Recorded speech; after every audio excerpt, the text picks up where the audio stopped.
मन मंदिरा गजर भक्तीचा.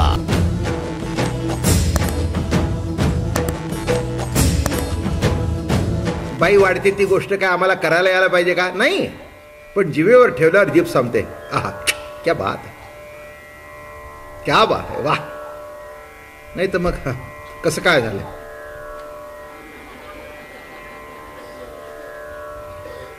का बोलत का नाही? बोलण्याच्या पलीकडे गेलं.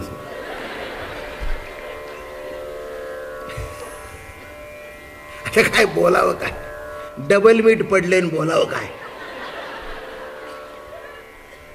डबल मीठ पडल्या कारणाने जिथे मीटिंग व्हायला पाहिजे तिथे होतच नाही, रास घडतच नाही, वाहवा येतच नाही. का हे बघा, इंद्रियावर रस ठेवला की नाही, वा रास. आहा, क्या बात. म्हणून तुम्हाला अनुभव असेल नसेल, असेलच हो. बायकांनी वाढले की नाही, तुम्ही पहिला घास खाल्ले की तुमच्या तोंडाकडे बघत असतात. त्या बघण्यासारखं असेल तर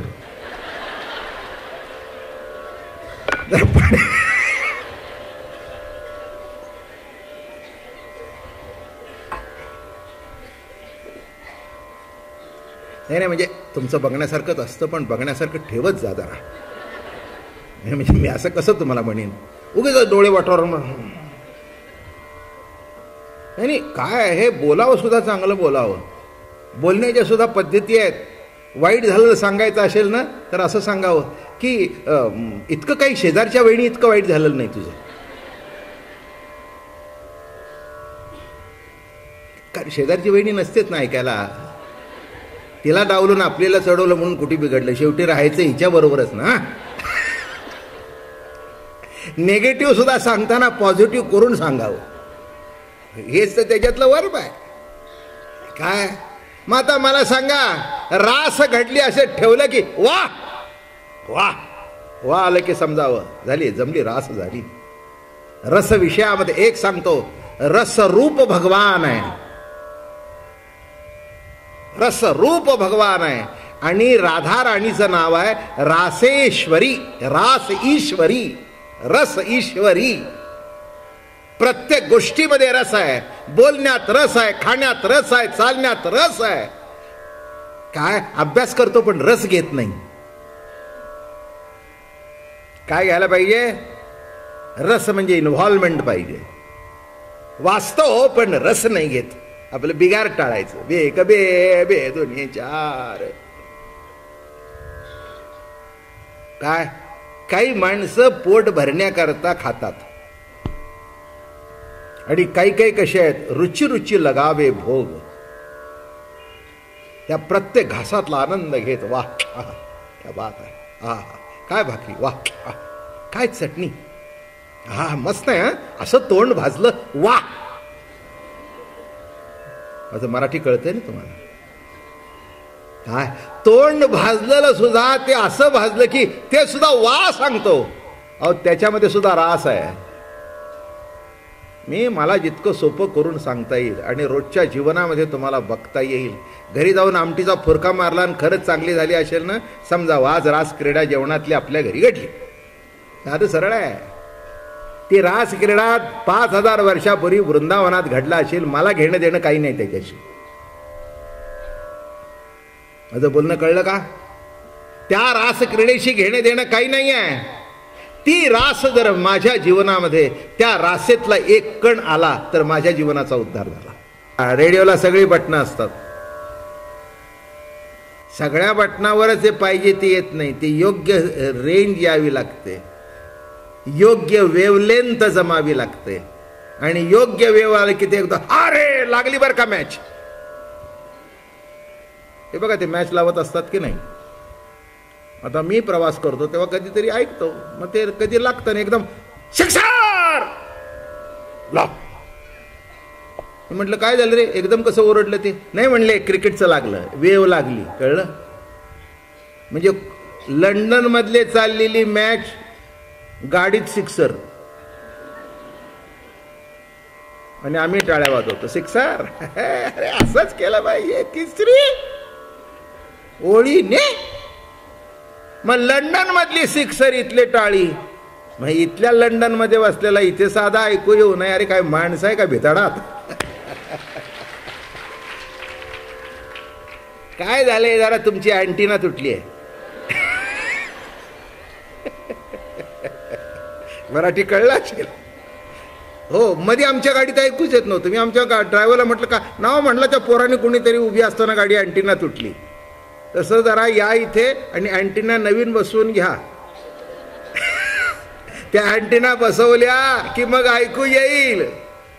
काय आधरी धरो निया वेणू, वेणू वाजविला कोणी नेणू. आणि काल अजून एक म्हटलं होतं, म्हणणार आहे आता 2-3 दिवस. वृंदावनी वेणू, वेणू कवणाचा माय वाजे. वृंदावनी वेणू, वेणू कवणाचा माय वाजे. कोण वाजवतो ग? अगं सखे, इतकी बासरी सुंदर वाजवणारा कुणी आलाच नव्हता. कोण वाजवतो एवढं सुंदर?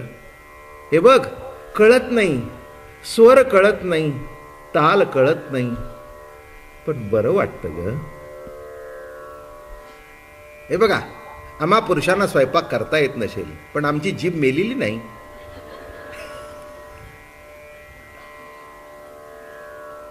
काय एक कण माझ्या जीवनामध्ये उतरला, माझ्या जीवनाचं सार्थक झालं. म्हणून इथे म्हणतायत वृंदावनी वेणू, वेणू कवणाचा माय वाजे. वेणू नादे गोवर्धन गाजे, वेणू नादे गोवर्धन गाजे. पुच्छ पसरोनी मयूर विराजे.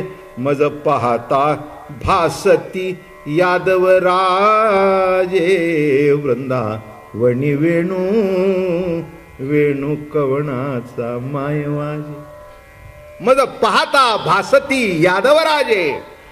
अरे मयूर सुद्धा असे नाचू लागले, पिसारा केला, नाचू लागले. आनंद वाटला, थोई थोई थोई. अरे काय रे म्हणे, काय घडतंय? काही नाही म्हणे, भगवंतानी बासरी वाजवायला सुरुवात केली. तुम्हाला माहिती आहे का, आपल्या आतमध्ये आनंदाची बासरी वाजते तेव्हा घरातली सगळ्या वस्तू आपल्याला सुंदर दिसतात. बायको बरी वाटते, पोरं बरं वाटतं, बिछाना. आणि ज्या दिवशी ती बासरी बंद असते की नाही,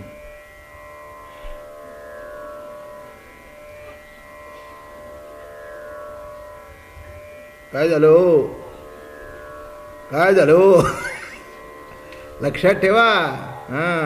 बासरीचा सूर ऐकू आला. कधी कधी पोरं म्हणतात, आहे मला ते जेन घ्यायचे 1000 रुपयाचे. दमरे बाबा, मी घेऊन देते. तू बाबांना सांग, हे बघ तसं नाही रे, त्यांचा मूड बघू दे. काय बघू दे?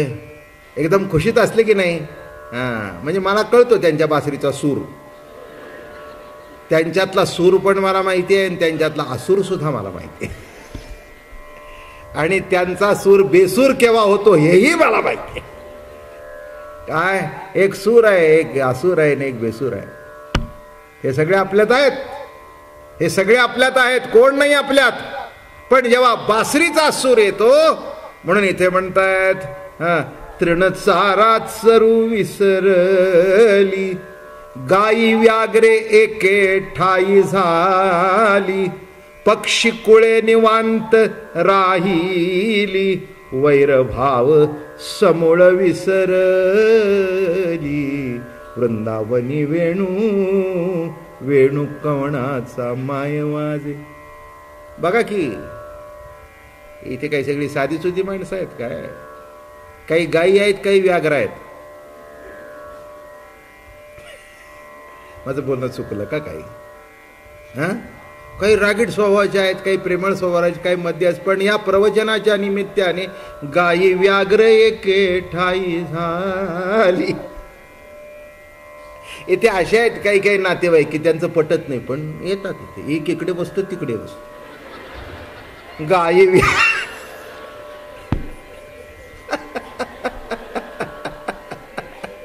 गायी व्याघ्र एक एरवी रस्त्यात भेटले तर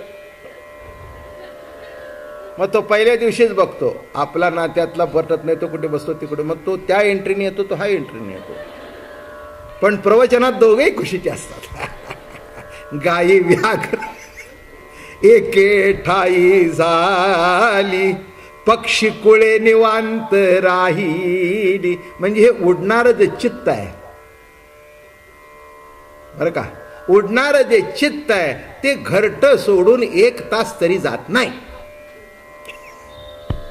काय ते मन जे आहे की नाही ते इकडे तिकडे असं भुर भुर भुर भुर भुर भुर उडत असतं, पण 1 तास का होईना.